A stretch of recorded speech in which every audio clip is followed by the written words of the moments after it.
Hi friends, today 10th class English poem that is summary in Telugu.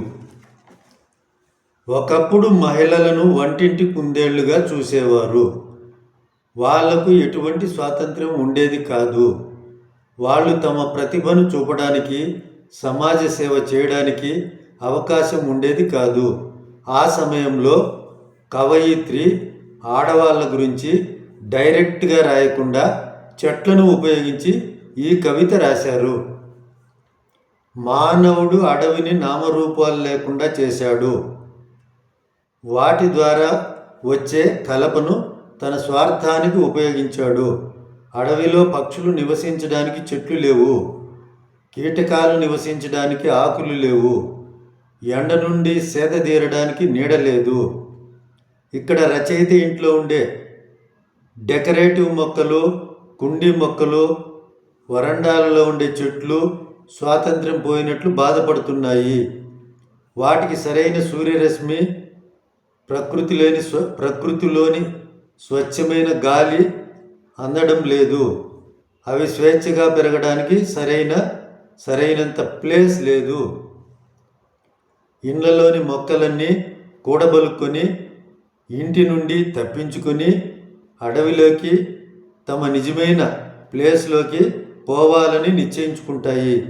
నిజానికి చెట్లు ఎక్కడికి పోలేవు, కానీ కవయిత్రి మహిళలను దృష్టిలో ఉంచుకొని ఈ కవిత రాస్తాడు. తెల్లారితే చెట్లన్నీ తమ బంధనాలను తెంచుకుని తమ జన్మస్థలమైన అడవిలోకి వెళ్ళిపోతాయి.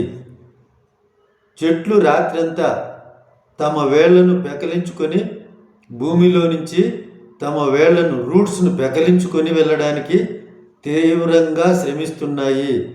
ఆకులు కిటికీ గ్లాస్ అద్దాలను బద్దలు కొట్టి బంధనాలను తెంచుకోవడానికి కష్టపడుతున్నాయి.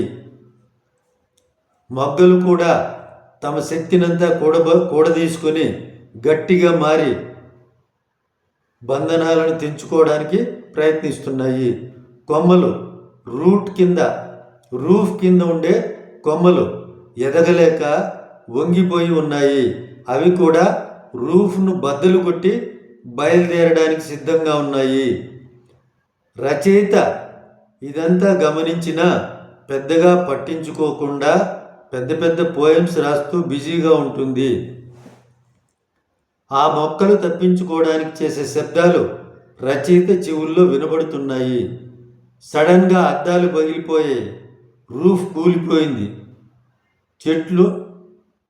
చెట్లన్నీ ఇండ్లలో నుంచి కింద మీద పడుతూ అడవిలోకి బయలుదేరాయి.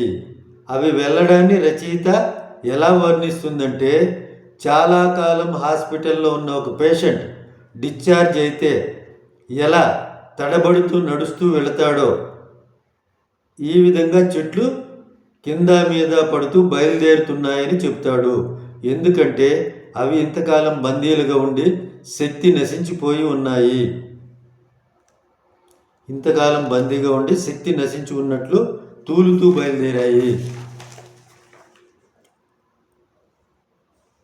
ఆ రోజు నిండు పున్నమి రాత్రి. ఆకాశం నిర్మలంగా ఉంది. వెన్నెల దేదీప్యమానంగా ప్రకాశిస్తోంది.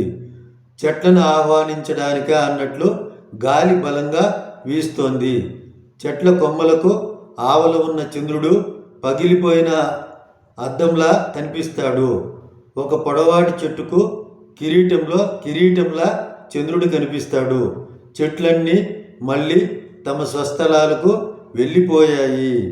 అలాగే మహిళలు కూడా ఈరోజు వంటింట్లో బందీలుగా లేకుండా బాగా చదువుకొని మంచి ఉద్యోగాలు చేస్తూ మంచి జీతాలు తీస్తూ మగవాళ్ళను హింసిస్తున్నారు. మగవాళ్ళను బాగా చూసుకుంటున్నారు. Thank you. బై.